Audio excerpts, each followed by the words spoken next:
Hello, I'm Dylan. And I'm Keon. And this is Trust Your Doctor, that podcast that burns 20 times harder than coal, because this week we watched Thin Ice. Written by Sarah Dollard. Directed by Bill Anderson. And aired on April 29th, 2017. Sarah Dollard back at it again after writing Face the Raven. I think she watched Face the Raven as well. You think? I don't know. Will Shatner never watches anything he acts in. Maybe Sarah Dollard never watches anything she writes. She just writes it and leaves. Yeah, I think a lot of people who make stuff never watch the finished product or read their books or whatever. Yeah, I mean, I would imagine that that's the case.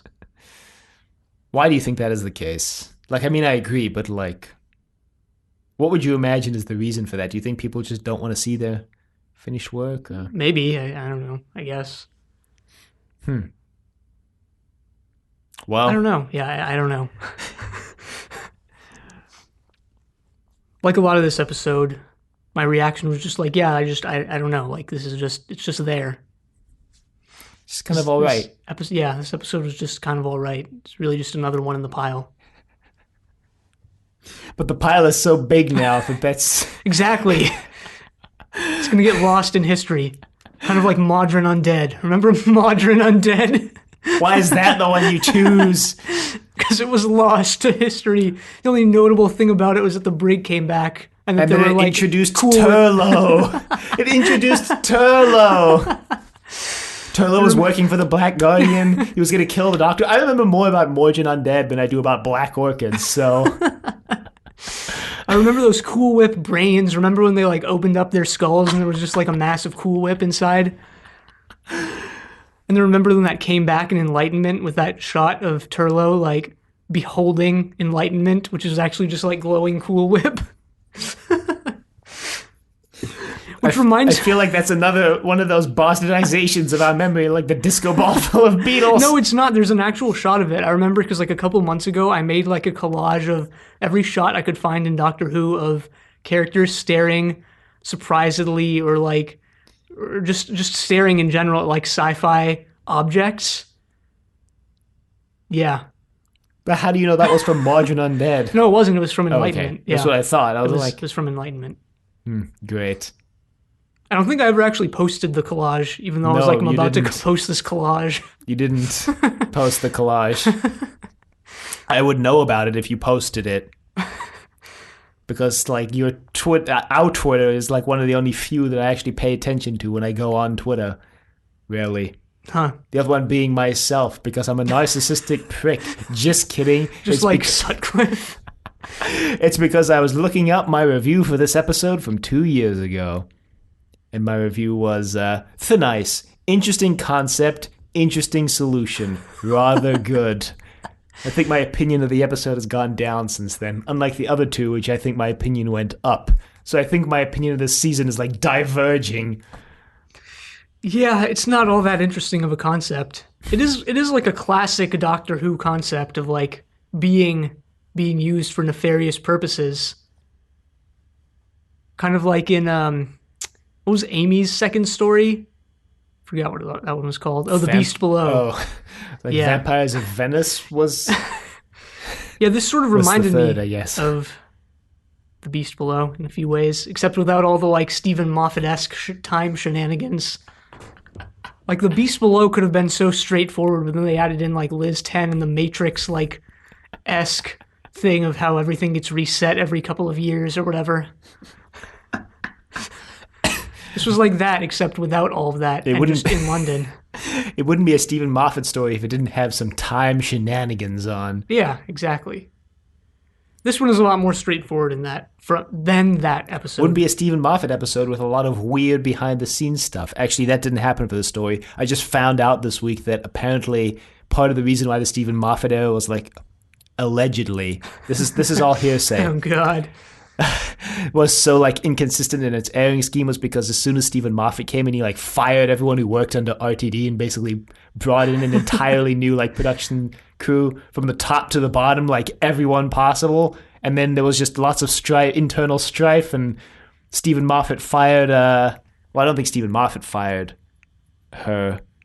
What's her name now? the producer that like left 2 seasons ago and then just like vanished from history. Oh, what, the one who worked with Russell T Yeah. to revive the show? Yeah, what was her name?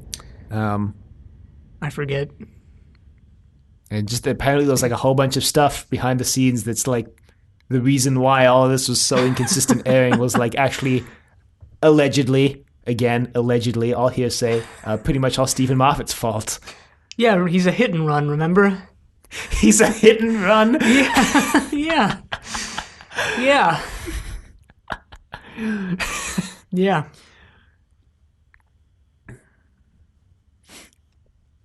Well, anyway, I guess we're just gonna get right into it. Bill's like, yo, why can't we just go home? And the doctor's like, well, the TARDIS is a bit temperamental. You can't really steer her sometimes. You just have to kind of agree with her. Yeah, I think he says you negotiate with her.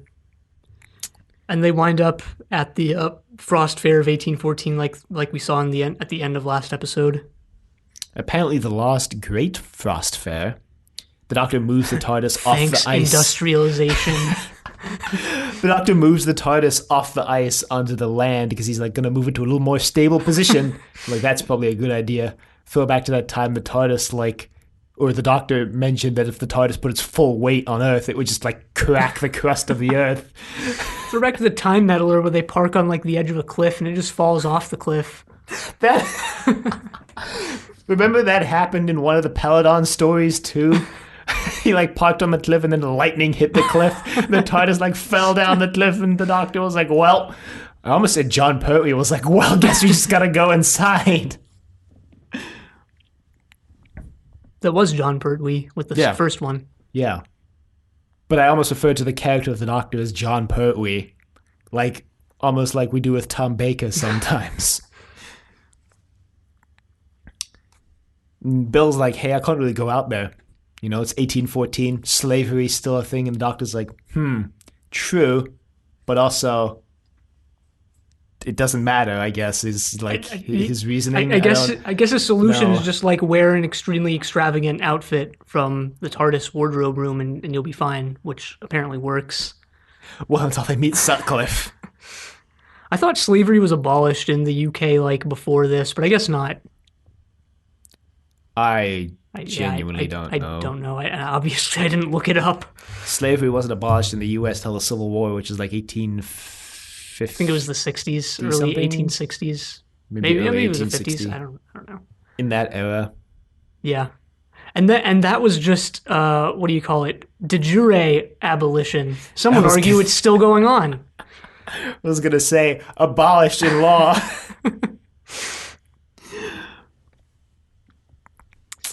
But yeah, Bill is for the most part fine until they meet Sutcliffe. So they just go around having fun for about 10 minutes, honestly. There's some street urchins passing out like flyers for the Frost Fair. Well, the Doctor steals some meat pies from the meat pie store. Yeah, just wait till they learn what kind of meat it is. But then the Doctor gets robbed by this kid named Spider. Yeah. Who gets his comeuppance in like 3 seconds. He gets way more than he deserved. This is all just like a diversion. So there are two sort of kids without homes, or homeless kids, essentially. One of them is sort of distracting the Doctor and Bill by pretending that she lost her dog, while the other one just robs the Doctor. It's Spider who robs him. He steals a sonic screwdriver. Yeah. He goes running off, and then some lights start to circle him under the ice. And the Doctor's like, uh-oh, what's happening? And he gets pulled under. He gets sucked in, and the Doctor grabs a screwdriver, and Bill's like, wow, how could you let that happen? And the Doctor's like, I had no idea what was going on. What did you expect me to do? Yeah. Kid's freaking dead now. Bill's like, save him. And he's like, he's dead. He's gone. I can't do anything. He's gone. Yeah, so like in Smile, Bill like really grills the Doctor over this. The next scene is sort of Bill being very angry at the Doctor and questioning how many people he's let die and how many people he's himself has killed. Yeah, she asks him how many people he's seen die, and he says, well, I lost count. And she's like, really? Like, how high does a number have to be for you to lose count?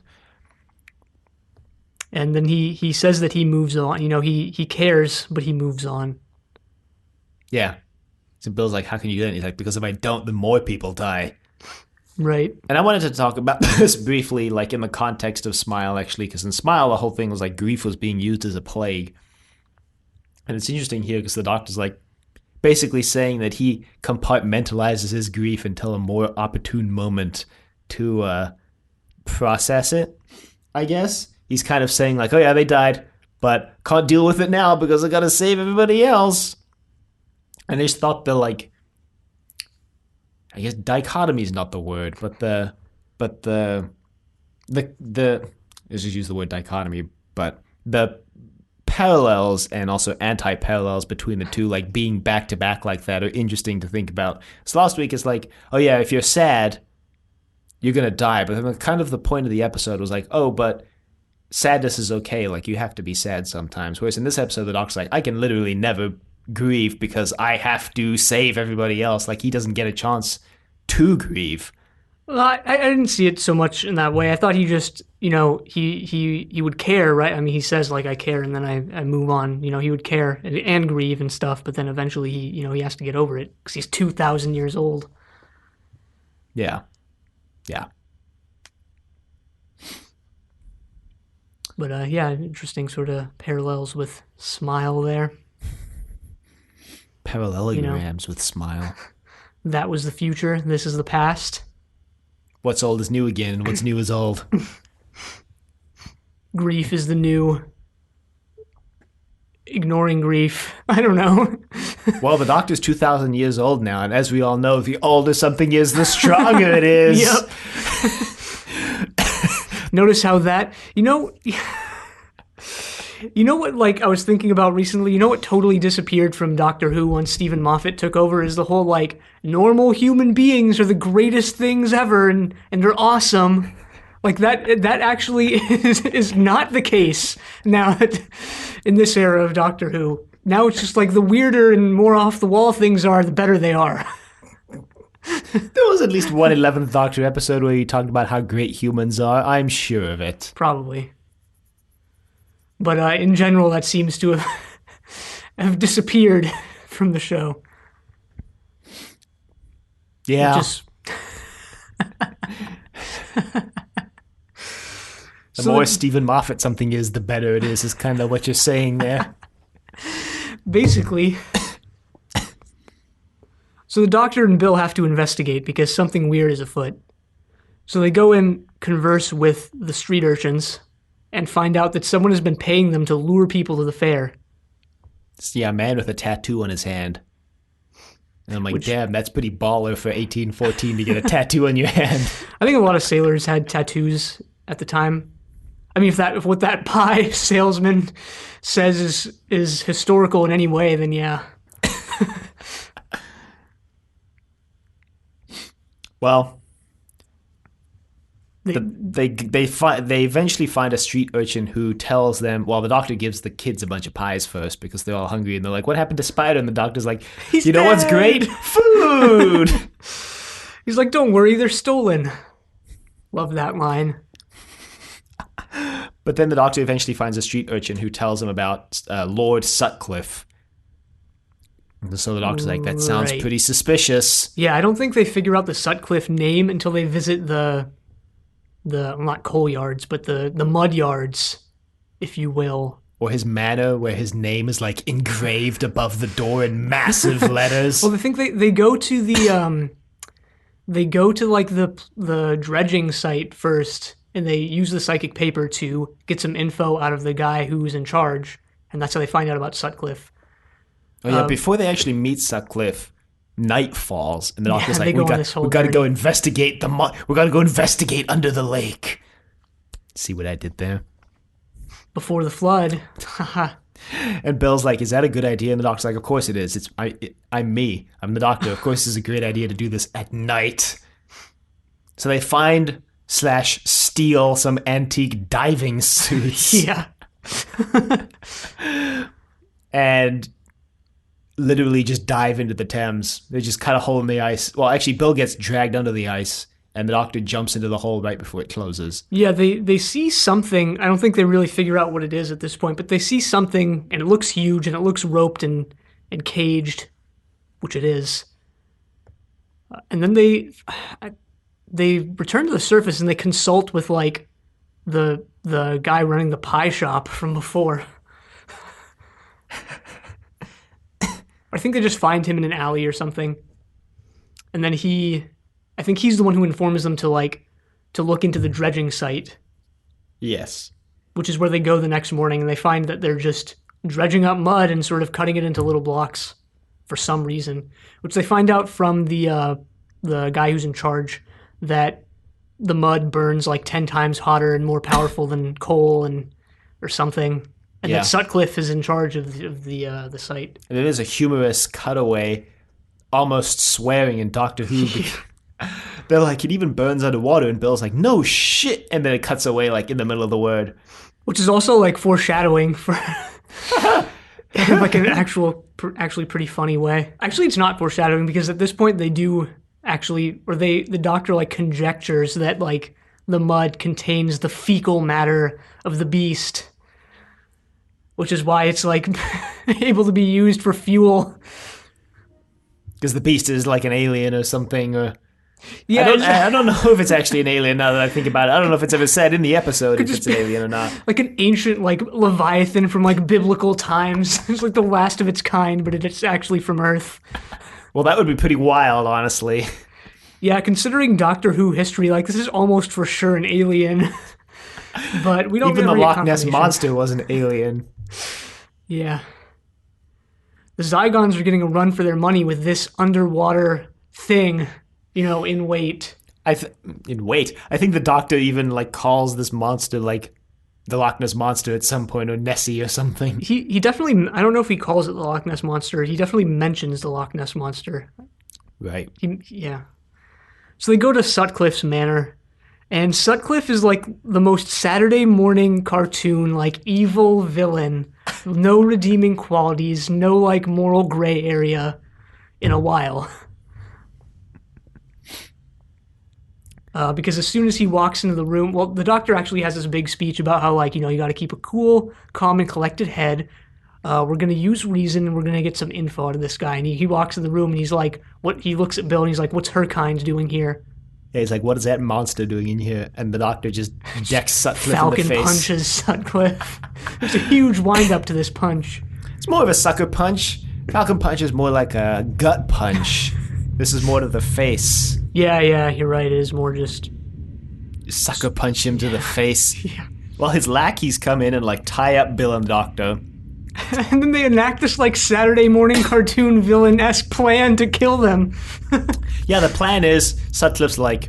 So Sutcliffe basically explains everything at this point. He's like, yeah, the monster's the reason why I'm rich. He's been providing this fecal matter to my family for hundreds of years, and he freezes the Thames over every so often. And then I lure people to the fair to make even more money, but also to feed the monster human people so it can survive because it needs to feast on flesh. Yeah, so I guess, like, he says this secret has been in his family for generations. I guess he's just, like, the first one to, like, try and monetize the creature or something? I don't know. I'm not really sure, but then he's like, we're going to have this huge fireworks display, and what I'm going to do is, instead, it's going to go wrong and just blow a giant hole in the Thames, and all the people will fall into the lake, and the monster will eat all of them, and because of that, he'll give me even more poop. Which... in a way, makes sense. Like, I mean, to produce the poop, the monster needs to take in.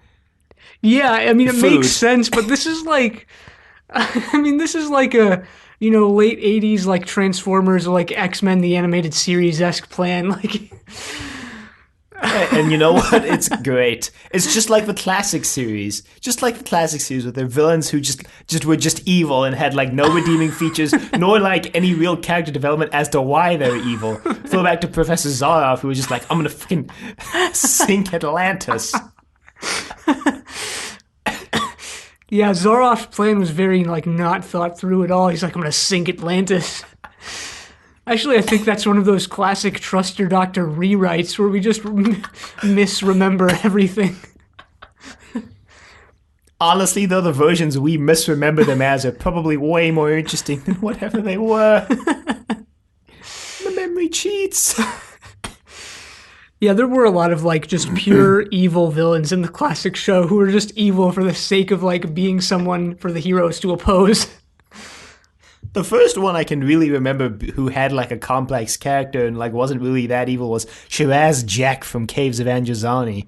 And that's saying something because he was a ways into the show. That was a Fifth Doctor story. I mean, remember when the Master first just showed up? He had the most Saturday morning cartoon plans. I mean, he had a little couch that ate someone in his first episode. Like, and he came back in every episode. he literally was the Saturday morning cartoon villain that season. The villain we needed but didn't deserve. And then his plans would always go awry because the villains he was teaming up with would be like, wait a minute, you're planning to backstab us, aren't you? And the Master's like, ah. And then he would like die but show up inexplicably in the next episode. So like, yeah, he totally was like the Saturday morning cartoon villain archetype. And this week is being filled by Sutcliffe. Who I would be surprised if after his death in this episode just shows up inexplicably. Next episode, 20 years in the future, I'm back. Terminator. Series 12 brings back Sutcliffe. Fan favorite villain Sutcliffe. Fan favorite. Really don't think this is anyone's favorite villain. I would be like genuinely shocked if that were true. Wonder if there are any Sutcliffe fanfics on fanfiction.net. Is this just going to be the thing every week? Is there any fan fiction this week? We should make that a segment. I looked up Nardole BDSM fanfiction, by the way. The way I did it was I saw that. I filtered Nardole and 18 and over fanfics on fanfiction.net. And there was only one. And the only reason it was 18 and over is because the Doctor was constipated in it. Damn. And it kind of reminded me of the Ice Cube one in a way. It's very short. The main thrust of the story is that the Doctor is constipated. Wow. Think about this. Somebody had to sit down at their desk. First off, they thought of this idea. Secondly, they were like, yes, that's a good idea this world needs. Third, they wrote the damn thing and then they posted it to fan fiction. They're like, yes, this is such a glorious masterpiece. It has to be shared. So whenever just adding to the refuse pile that is the internet. Whenever you're feeling down on yourself, just remember somebody out there thought it was necessary to write a fanfic where the Doctor was constipated. You ever see that meme where it's like, whenever you're questioning your life decisions, remember that guy from high school is still trying to be a rapper? Or like, whenever you're questioning your life decisions, remember that the popular girls from your high school are probably part of MLMs now. Or pyramid schemes. Oh, well, I have a story about that. That's, come to think of it, on second thought, not going to be shared on this podcast. It's like that other meme that's like, if Internet Explorer is brave enough to ask you to be your default browser, you can ask out that girl you like.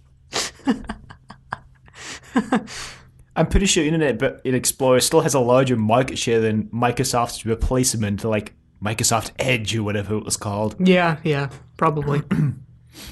We are like way off base here. Yeah, so Sutcliffe, or actually his lackeys, tie the Doctor and Bill to a pole in like a room full of explosives or something. Yeah, the room full of fireworks that are going to go wrong to blow up the river. What was this, like the fireworks store, or was this Yes. just like an off to the side thing of like, we're going to blow you guys up? No, this is the fireworks store. Sutcliffe's like, I'm going to blow you up with the fireworks at noon. The Doctor's like, that's like 4 hours from now. That's the most fatal flaw in his plan, is that he's going to launch the fireworks in broad daylight. Well, not only that, but he's waiting 4 hours. If he had just like blown them up as soon as he left, the Doctor and Bill would just be dead right now. They'd just be dead. Yeah, he could have just done that and like not explained his plan at all, and he would have won. Just like the Master, basically, like every time, spending 5 minutes explaining his plan to the Doctor, and then... Well, since you're gonna die anyway, might as well... Back to that one story where the Master was captured, like, pre-story, and the Doctor's like, I'm gonna go visit him in jail, and the Master ended up escaping. It was the Sea Devils, wasn't it? Yeah, it was the Sea Devils. Or no, wasn't it like the Mind of Evil, or whatever it was called? No, it was the Sea Devils one, because that was the one with clangers. Yeah, clangers. Completely forgot about that show.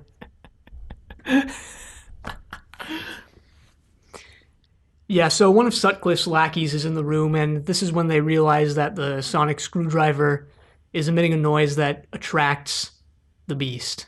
Yeah, because the doctor has Bill remove the screwdriver from his pocket, but she accidentally knocks it across the ice, and the lackey picks it up and then turns it on, and the noise attracts the little fish things. Yeah, so I forget if this happens now, but at some point they realize that there's like a symbiotic creature living alongside the bigger creature.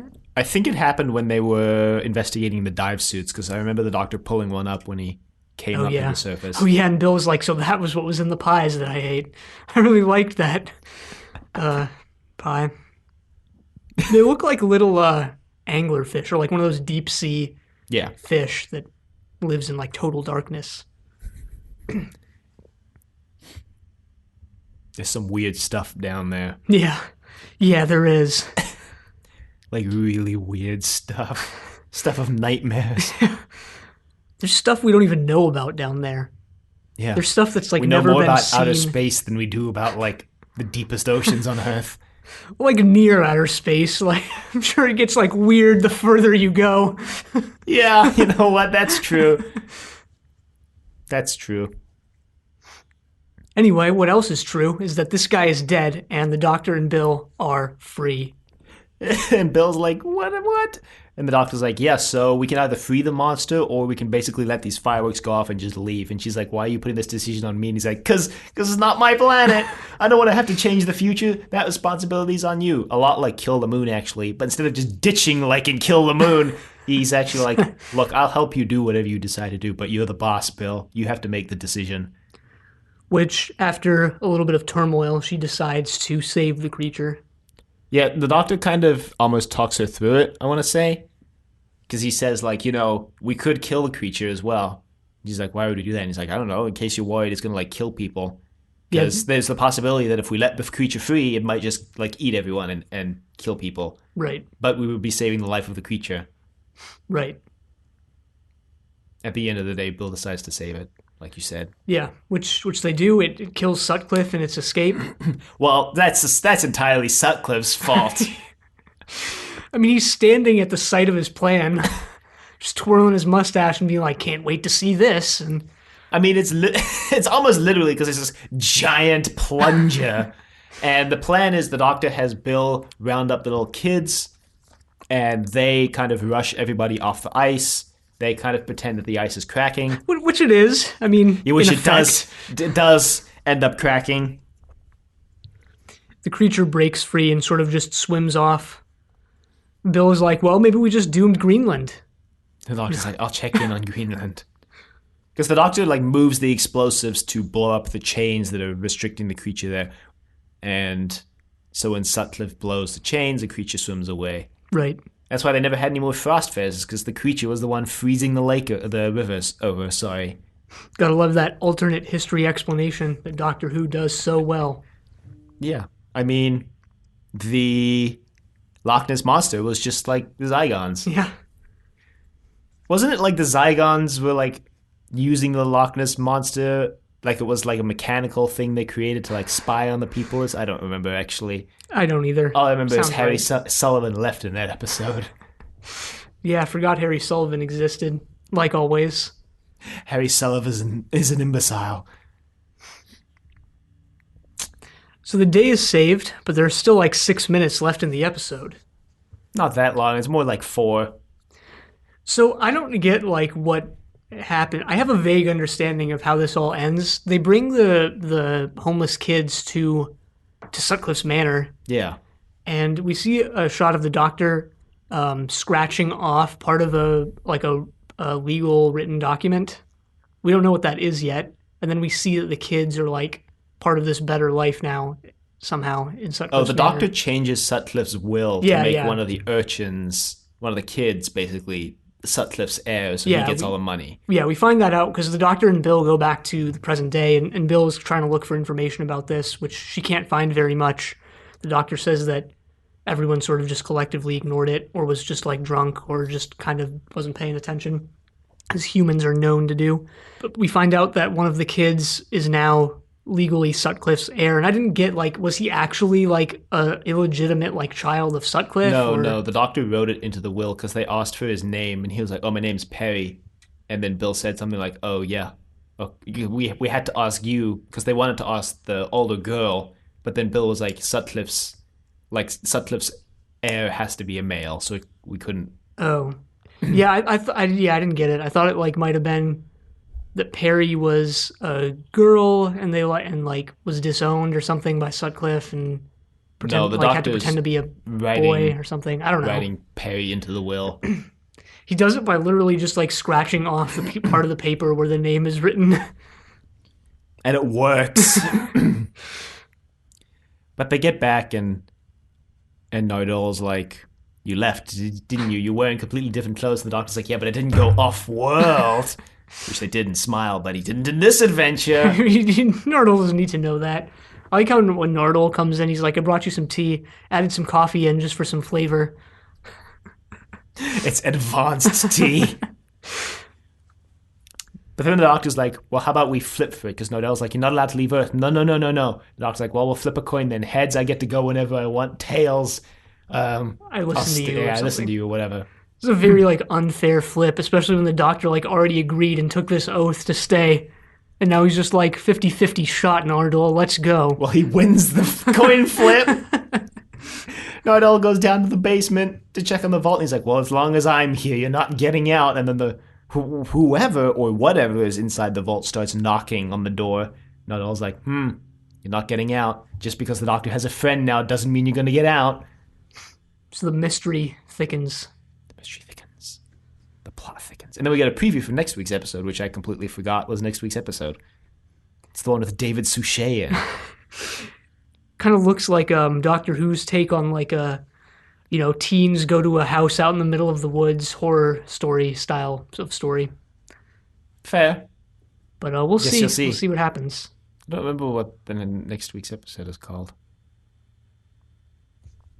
Better look it up before the end of the episode. Ha ha. Ha ha ha. Oh, knock knock.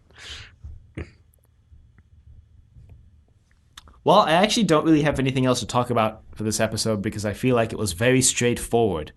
And it wasn't really saying anything except racism is bad. And yeah, which is a pretty boring message. A pretty boring, pretty boring thing to like base your episode around. I don't know if it's necessarily boring because I think you could do interesting things with it. I just feel like this tackled it in a very like straightforward and uninteresting way. Yeah. Because it was just Sutcliffe was like a parody of a racist guy, and then the doctor punched him in the face, which you're like, "Yeah, go doctor." But then you're like, no. I'm not trying what to say else that, would he do? Yeah, no, I'm not trying to say that like race is an uninteresting topic to tackle. I just think this episode does it in like a most straightforward and like way that almost everyone would like agree with. So it doesn't like necessarily make you think too much. It's just like, yeah, racism is like pretty bad. Pretty bad. Like, just racism is bad. Okay, it's like evil. Racism is bad, kids. Racism is bad. Well, actually, then again, okay, like, whoa. No.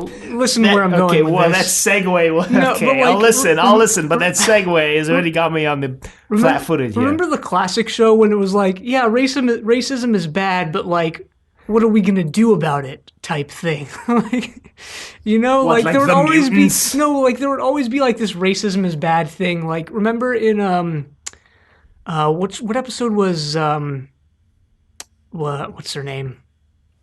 God, what is that? Why am I blanking on her name? Katerina. No, the girl who defeated the seaweed, the companion. I forget her name. Victoria, yes. The girl who defeated the seaweed. Remember like the episode she was introduced in, which had like that racist like parody of that like Egyptian guy or whatever? Yes. Like, remember how that like the thrust of that was like racism Was that is the like Sutek one? I don't. Wasn't Sutek from Pyramids No, that was and Fourth Wars? Doctor. That was Fourth Doctor. Yeah. So like, remember how that thrust of that episode was like, yeah, racism and like profiling and stuff is bad, but like we're doing it anyway. Like, here it is in this episode. Well, a lot of classic episodes, though, were like kind of problematic in that aspect, though. Talons of Wang Chiang, Khalid. Yeah, Khalid. Yeah. So I'm not sure if I would trust the classic show's depiction of racism. But like it was the like whenever it dealt with racism, it was always the same as this, where it's like, yeah, kids, racism is bad, but then it would like turn around 180 and like just have these characters and such. So maybe in a way this even more straightforward episode is a little more interesting. I don't know. Maybe. Maybe. Maybe. That's what else is there to say? What else is there to say? Nothing that I have to say. Maybe someone else has some other stuff out there to say, but I have some stuff to say about the sonic screwdriver, like how it was used as a light in this episode. And it was used, as it always is, for an unknown purpose in this episode. So what do you have to say about that? Just that. That's it. Oh, okay. Sounded like you had something to say about that topic. No. That you were like bending the segue into working because you were going to say something about it. No. That's it. That's all I got. There was actually in this episode, which I'm mentioning now because it's a segue into one of my quotes, which is the Doctor has this little speech when he's talking with Sutcliffe when they've been locked up, and he's like, the value of an empire is not based on its industry, but on the value you place on like the lowest human in your society. Which is like, maybe that's what the episode was going for. Like, the kids end up getting all this money, when the Doctor fakes one of them being Sutcliffe's heir, and like, society is great when everybody's great. When if everybody's boat rises, then the whole empire rises, kind of thing, right? But I just feel like that was treated in the episode as like a secondary motivation to the racism point. Kind of. I think it kind of goes along with the racism in a certain way, of like revealing this thing of like, or like, maybe not so, well, yeah, actually maybe more the slavery thing, which is obviously tied up with the racism thing of like, why is slavery based on race when like, the value of everyone's life is equal. Mm-hmm. And again, I don't think this episode like tackles it in the best way, but that seems to be going on here. But the other thing is that the Doctor seems to be also implying that it's like an economic thing, because like, all these poor people that you're just feeding, because he's like, you're feeding all these poor people who come to the Frost Fair to the monster because they're poor. And he's like, that's like, just to feed your industry, you're basically sacrificing these people, which is, I guess, like slavery. Like you're basically sacrificing these people to feed your industry. Yeah. Kind of like how modern, quote unquote, Western society feeds off of like people working in sweatshops in like Asia and other places around the world. Mm-hmm. Kind of like how this podcast is made possible by like basically literal slaves and everything but name in like other parts of the world. Yeah. God. Don't know where these microphones were assembled, but I'm pretty sure they were made in China. This laptop too, probably. The servers that our podcast is hosted on, who knows where that was made. The clothes we wear while recording this podcast. Yeah. And hey, like this is all domestic too. Like the reason you can go to a grocery store and buy an apple for 50 cents is because some guy picked it for like $1 an hour. Well, unless you're buying Honeycrisp apples, then those are going to run you like $2. Even still, like that's a deflated price as well, because the people picking them are making minimum wage or less and working like 20 hours a day. It's true. If you never thought that like U.S. food was like, that having it this cheap was like unique, go to like South Africa. And you'll find that like most of the foods that they can grow in South Africa still pretty cheap, but things like bread very expensive. Huh. Comparatively, I guess I should say. I guess it's still a deflated price compared to what it could be, but it's very interesting. Yeah. Industry. So I guess there was actually a little bit more beneath the surface of this episode than we realized at first. Kind of like how there was more beneath the Thames than anyone else realized at first. I mean, I guess, but still, I feel like it just wasn't tackled in an interesting way. No, yeah, I don't think so either. And I feel like the Doctor's speech about how placing value on these the lowest lives in your empire. I didn't feel like that was like the main focus of the episode. And also, like, we didn't find out, what those kids did with all the money they just got gifted at the end. Like, I guess the kind of point is like, we're raising up the lower class, but like, what if those kids were just like jerks? I mean, they were never raised to like value money, right? Well, so what if they spent it all and then just like, then what? What if they didn't use it for good purposes? What if they just blew it all on like hookers? I don't know. Oh my god. They're like 10. Yeah, but they don't get the money till they're like 18. Of age. Yeah, of age. So Well, maybe like in the vein of Charles Dickens or something, like the people who are less privileged and come from less have a better head on their shoulders than the people with more. That's what I'd like to believe. But yeah, we don't know what happens to the corrupts. kids. Power corrupts. Yeah. Absolute power corrupts, absolutely. Sutcliffe didn't have absolute power. He was still a pretty corrupt guy. He was a lord, so he basically like ran a substantial section of that like city there. A lot of those people like reported to him. Those factories, all those factories would have like come under the purview of Perry, I guess. Huh. So I mean, think about it. What's he gonna do? Is he gonna close them down? Then all these people don't have jobs. Oh my god! Is he gonna pay? So complicated. Is he gonna pay them more? But then he doesn't have any money. So, but maybe he wants the money because he's never had money. We don't know, right? We don't know. My point is, we don't know. We don't know. We don't know, and I think it's unfair to automatically ascribe positive intentions to what he might have done. But I also think it's unfair to automatically ascribe negative intentions. Of course, yeah. I mean, yeah, I think there is more to like to what do I want to say? There's like more to this. Like, if this episode is like a scratch and sniff card, like it seems to be one of those cards that doesn't have a strong smell, but maybe you just got to scratch it a little more. You lost me in the middle of that metaphor, but you brought it back at the end, so bravo. Bravo. Well, I only have one other quote. All right. Which is, passion fights, but reason wins. I don't know why I liked that quote. Probably because the doctor just, like, uses physical force 2 seconds after he says that, calling into question, for the irony. Probably for the irony. I had a quote, too. It's only idiots know the answers. I liked that one, too, and I was going to write it down, but then I saw you already had it down, so I was like... Yeah, I mean, you can still write it. I could have still written it down, but... Could have just copied and pasted mine, or cut and pasted it. Be like, no, this is mine now. Cut and paste. Yeah, well, on that note, I'm out of things to say. Same here. You can email us at thedoctor@decorativevegetable.com. Questions, comments, concerns, angry rants, love letters, your thoughts on Thin Ice. Scratch the surface deeper than we did. I guess, if you want to, if you think there's more there. You can find us on Apple Podcasts, Google Play, and Spotify, all at Trust Your Doctor. You can find us on YouTube at Decorative Vegetable. Be sure to leave a rating if you like the show. Like us on Facebook, Trust Your Doctor. Like us on Facebook. Also check us on Twitter at TYD Podcast, and follow us on Twitter.